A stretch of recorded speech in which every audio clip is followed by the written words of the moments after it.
जय महादेव। अदृश्य योग नगरी सिद्ध आश्रम का रहस्य।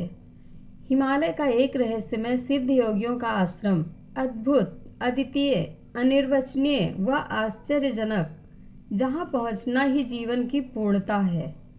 सिद्ध आश्रम एक अत्यंत उच्च कोटि की भावभूमि पर एक अत्यंत सिद्ध आश्रम है, जो कई वर्ग किलोमीटर में फैला हुआ है। इसके एक ओर कैलाश मानसरोवर है, दूसरी ओर ब्रह्म सरोवर है और तीसरी ओर विष्णु तीर्थ है। इन तीनों पुण्य स्थलियों के बीच यह सिद्धाश्रम स्थित है।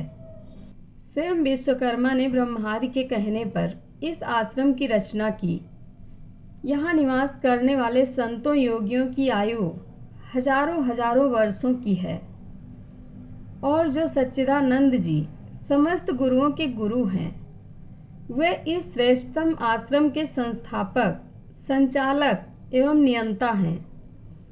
सच्चिदानंद जी के बारे में स्वयं ब्रह्मा ने कहा है कि वे साक्षात ब्रह्मा का मूर्तिमय पुंज हैं। भगवान शिव ने उनको आत्मस्वरूप कहा है और सभी देवी देवता उनकी एक झलक पाने को लालायित रहते हैं। सिद्धाश्रम में चारों ओर दिव्य स्फटिक शिलाएं देखने को मिलती हैं, जिस पर हजारों वर्ष के योगी साधनारत एवं समाधिस्थ हैं।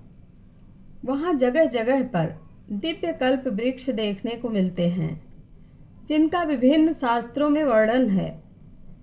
इनके नीचे बैठकर व्यक्ति जो इच्छा करता है वह पूर्ण होती ही है। सिद्ध आश्रम का वातावरण अत्यधिक शीतल एवं संगीत युक्त है। उसमें एक थिरकन है, एक गुनगुनाहट है, एक मधुरता है, अद्वितीयता है। वहाँ देव संगीत निरंतर गुंजरित होता रहता है एवं उनको सुनकर मन में एक तृप्ति का एहसास होता है। कहीं कहीं उच्च कोटि के योगी यज्ञ संपन्न करते दिखाई देते हैं और सारा वातावरण उस यज्ञ की पवित्र धूप से अपल्लावित रहता है। वहाँ सभी अपनी अपनी क्रियाओं में संलग्न रहते हैं। वास्तव में वहाँ पहुँचने पर शरीर एवं हृदय ऐसे आनंद से भर जाता है जिसका वर्णन नहीं किया जा सकता। इस सिद्ध आश्रम का सबसे अधिक आकर्षण का केंद्र है यहाँ की सिद्ध योगा झील। कई किलोमीटर विस्तार में फैली हुई यह अद्भुत झील कायाकल्प के गुणों से युक्त है। 80 साल का व्यक्ति भी यदि इसमें स्नान कर लेता है तो वह सौंदर्य से परिपूर्ण कामदेव के समान हो जाता है। उसके सारे मानसिक एवं दैहिक क्लेश समाप्त हो जाते हैं और वह पूर्ण आरोग्य को प्राप्त करता है। इस झील में कई स्फटिक नौकाएं हैं, जिसमें साधक जन एवं देवांगनाएं विहार करते दिखाई देते हैं। वास्तव में ही सिद्ध आश्रम काल से परे कालजयी आश्रम है। यहाँ पर ना सुबह होती है, ना शाम होती है और ना ऋतु परिवर्तन ही होता है। यहाँ पर सदैव बसंत ऋतु का ही मौसम रहता है एवं सदैव ही शीतल चांदनी सा प्रकाश बिखरा रहता है। योगियों के शरीर से जो आभा प्रकाशित होती है, उससे भी यहाँ प्रकाश फैला रहता है। इस कालजयी आश्रम में किसी की मृत्यु नहीं होती है। हर कोई सौंदर्यवान, तरुण एवं रोग रहित रहता है। यहाँ पर उगी वनस्पति, पुष्प एवं कमल भी कभी मुरझाते नहीं हैं। सतयुग, त्रेताकालीन, द्वापरकालीन अनेकानेक दिव्य विभूतियाँ इस दिव्य आश्रम में आज भी विद्यमान हैं। राम, बुद्ध, हनुमान, कृष्ण, महावीर, गोरखनाथ, सप्तऋषिगण, जिनका नाम लेना ही इस पूरे जीवन को पवित्र और दिव्य बनाने के लिए काफ़ी है, यहाँ पर सशरीर विद्यमान हैं। परमहंस त्रिजटा जी, महाराज महाअवतार बाबा जी आदि इस दिव्य आश्रम की श्रेष्ठ विभूतियाँ हैं। जगह जगह पर अनेकानेक योगी तांत्रिक इन महापुरुषों का सत्संग लाभ करते हुए देखे जा सकते हैं।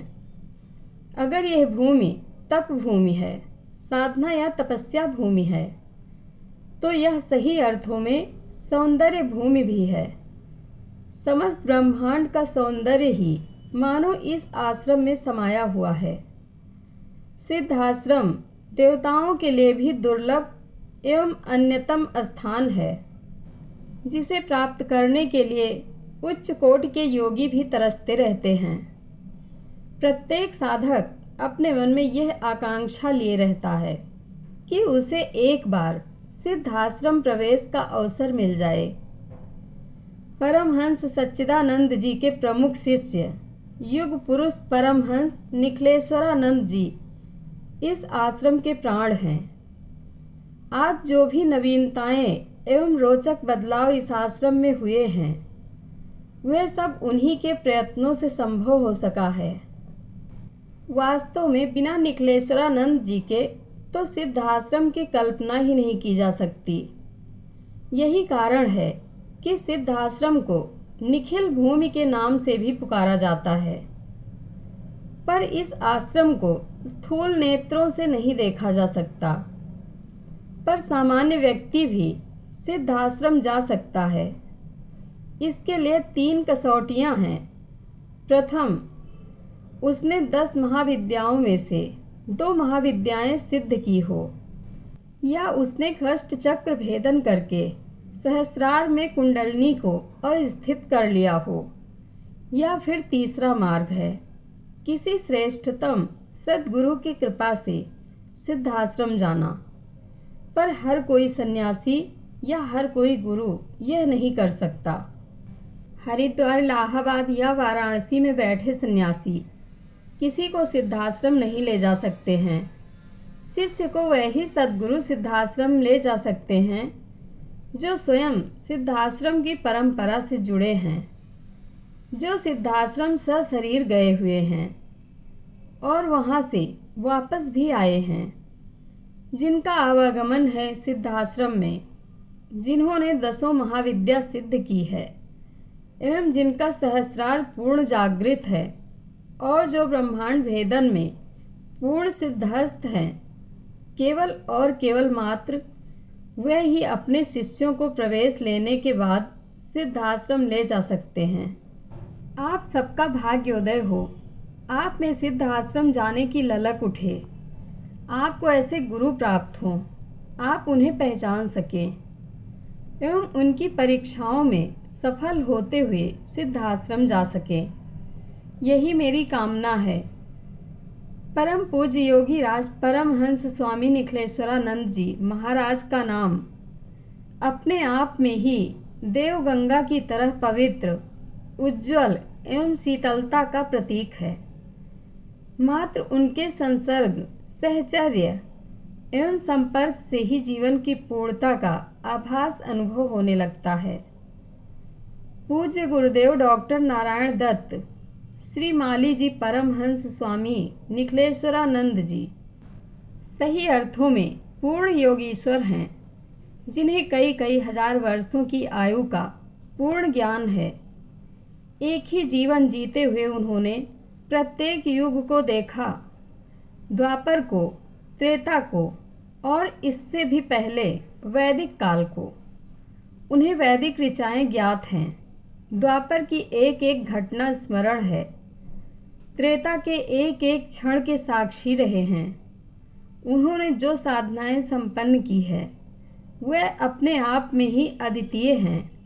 अगम्य हजारों हजार वर्ष के योगी भी उनके सामने नतमस्तक रहते हैं, क्योंकि वह योगी उनके आभ्यंतरिक जीवन एवं भावनाओं से परिचित हैं। वे जानते हैं कि यह व्यक्तित्व अनूठा है, अद्वितीय है। इसके पास ज्ञान एवं साधनाओं का इतना विशाल भंडार है कि वह योगी कई 100 वर्षों तक उनके सहचर्य में रहकर भी उसे पूरी तरह प्राप्त नहीं कर सकते। संपूर्ण वेद एवं शास्त्र उन्हें स्मरण हैं और जब वह बोलते हैं तो ऐसा प्रतीत होता है कि स्वयं ब्रह्मा चारों मुख से वेद उच्चारित कर रहे हैं। अनेक शिष्यों ने उनके ब्रह्म स्वरूप को देखा है, उनके विष्णु स्वरूप को देखा है, उनके रुद्र स्वरूप को देखा है, उनके रौद्र स्वरूप का भी साक्षी रहे हैं। कुछ शिष्यों ने यह अनुभव किया है कि वास्तव में ही योगीश्वर निखिलेश्वरानंद जी इस समस्त ब्रह्मांड की अद्वितीय विभूति हैं, और इस बात का साक्षी उनके शिष्य ही नहीं अपितु सैकड़ों योगी ऋषि एवं मुनि रहे हैं। सिद्धाश्रम का हर योगी इस बात को महसूस करता है कि निखिलेश्वरानंद जी नहीं हैं, तो यह सिद्धाश्रम भी नहीं है, क्योंकि निखिलेश्वरानंद जी इस सिद्धाश्रम के कण कण में व्याप्त हैं। वे किसी को दुलार देते हैं, किसी को सहलाते हैं, किसी को झिड़कते हैं, तो केवल इसलिए कि वह कुछ सीख ले, केवल इसलिए कि वह कुछ समझ ले, केवल इसलिए कि वह जीवन में पूर्णतया प्राप्त कर ले। और सभी ऋषिगण उनके पास बैठकर अत्यंत शीतलता का अनुभव करते हैं। ऐसा लगता है कि एक साथ ब्रह्मा विष्णु महेश के साथ बैठे हों। वे अद्वितीय युग पुरुष हैं। हो सकता है कि वर्तमान काल उनको समझ नहीं सके, क्योंकि एक अनिर्वचनीय व्यक्तित्व को काल अपनी बाहों में बांध नहीं सकता, समय उनकी गाथा नहीं गा सकता। वह तो जो उनके साथ रहा है, जो साक्षी भूत रहा है, वही समझ सकता है, क्योंकि उन्होंने तो कई रूपों में जन्म लिया। शंकराचार्य के रूप में, बुद्ध के रूप में, महावीर के रूप में, योगियों के रूप में, और सभी रूपों में वे अपने आप में उच्चतम रहे। कृष्ण ने गीता में अर्जुन को जिस प्रकार अपना विराट स्वरूप दिखाया, उससे भी उच्च एवं अद्वितीय विराट स्वरूप हजारों सन्यासियों ने देखा है और एहसास किया है कि वास्तव में ही वह 108 कला पूर्ण एवं अद्वितीय व्यक्तित्व हैं। एक युग पुरुष है जो एक विशेष उद्देश्य के लिए इस पृथ्वी ग्रह पर आए हैं। वह सिद्धाश्रम के प्राण हैं। जब भी वे सिद्धाश्रम में आते हैं तो हजारों साल की आयु प्राप्त योगी यति भी अपनी तपस्या बीच में ही भंग करके खड़े हो जाते हैं। उनके चरणों को स्पर्श करने के लिए होड़ मच जाती है। चाहे साधक साधिकाएं हों, चाहे सन्यासी सन्यासिनियां हों, चाहे योगी हों, चाहे ऋषिगण हों या अप्सराएं हों, सभी में एक ही ललक, एक ही इच्छा, आकांक्षा होती है कि स्वामी निखिलेश्वरानंद जी के चरणों को स्पर्श किया जाए, क्योंकि उनके चरणों को स्पर्श करना ही जीवन का सर्वोच्च भाग्य है। वे जिस रास्ते से गुजर जाते हैं, जहाँ जहाँ उनके चरण चिन्ह पड़ जाते हैं, वहाँ की धूल उठाकर उच्च कोटि के योगी सन्यासी अपने ललाट पर लगाते हैं। अप्सराएं उस माटी से अपनी मांग भरती हैं एवं साधक साधिकाएं उसको चंदन की भांति अपने शरीर पर लगाते हैं। वास्तव में ही सिद्धाश्रम इस समस्त ब्रह्मांड का आध्यात्मिक चेतना बिंदु है। ऋषि, योगी, मुनि एवं हजारों हजारों वर्ष की आयु प्राप्त तपस्वी भी मन में यह आस पाले रहते हैं कि जीवन में एक बार भी अगर सिद्धाश्रम के दर्शन हो जाएं, तो यह हजारों हजारों वर्ष का जीवन धन्य हो जाए। वास्तव में ही सिद्धाश्रम एवं निखिलेश्वरानंद जी एक दूसरे के पर्याय हैं। निखिलेश्वरानंद जी के आने से पूर्व सिद्धाश्रम एक ठूंठ के समान था। यहाँ कोई हलचल एवं मस्ती नहीं थी। यहाँ के योगी तपस्वी पूर्ण रूप से आत्मलीन एवं आत्म केंद्रित थे। यहाँ सभी अपनी अपनी तपस्या में ही केंद्रित थे। यहाँ शांति तो थी, पर मरघट की शांति थी। निखिलेश्वरानंद जी ने यह सब बदल दिया। सिद्ध योगा झील में स्फटिक नौकाओं में विहार करने की आज़ादी दी। सिद्धाश्रम के मुख्य महोत्सवों में किन्नरों से संगीत बजवाया, गंधर्वों का दिव्य गान करवाया एवं अप्सराओं से नृत्य भी करवाया। और सब ऐसा हुआ तो पूरा सिद्धाश्रम एक क्षण रुक सा गया, क्योंकि इससे पहले वहाँ अप्सरादि का नृत्य नहीं हुआ था। इस सबको मर्यादा के विपरीत माना जाता था।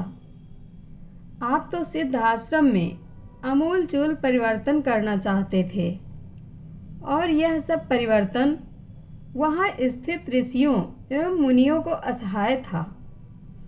और जब आपने उर्वशी से 1 घंटे तक नृत्य करवाया तो सबकी आंखें परम पूज्य स्वामी सच्चिदानंद जी पर टिकी हुई थी कि अब वह किसी भी समय कुछ भी कर सकते हैं। मगर उन्होंने उस दिन छोटे से सारगर्भित शब्दों में यह समझाया कि यदि आँख साफ है, यदि मन में विकार नहीं है, तो फिर चाहे नृत्य हो या चाहे संगीत हो, वह गलत नहीं है, क्योंकि नृत्य एवं संगीत जीवन का एक आवश्यक अंग है। ठीक उसी तरह जिस तरह वेद मंत्र, साधनाएं एवं सिद्धियां हैं। उस समय अधिकतर ऋषि गुरुदेव स्वामी सच्चिदानंद जी को सुनने के लिए व्यग्र थे, और जब उन्होंने कहा, निखिल ने जो कुछ भी परिवर्तन किया है वह शास्त्र मर्यादा के अनुसार किया है, तो सभी आश्चर्ययुक्त हर्ष से विभोर हो गए। वास्तव में ही उस दिन से सिद्धाश्रम का स्वरूप ही बदल गया।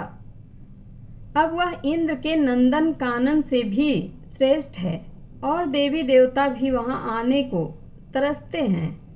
सिद्धाश्रम में वेदकालीन ऋषि जैसे वशिष्ठ, विश्वामित्र, गौतम, कणादि, भरद्वाज आज भी विद्यमान हैं। राम, कृष्ण, बुद्ध आदि भी वहाँ विचरण करते हुए दिखाई दे जाते हैं। पर सभी इस बात को स्वीकार करते हैं कि युग पुरुष निखिलेश्वरानंद जी अपने आप में एक अनन्यतम विभूति हैं, और उन जैसी ऊंचाई प्राप्त करना असंभव है। तभी तो आज सिद्धाश्रम में सबसे ज़्यादा उन्हीं के शिष्य हैं। स्वयं सिद्धाश्रम भी ऐसे अद्वितीय युग पुरुष को प्राप्त कर गौरवान्वित हुआ है। जय महादेव। कथा अच्छी लगे तो कमेंट बॉक्स में अपनी राय ज़रूर दें। धन्यवाद।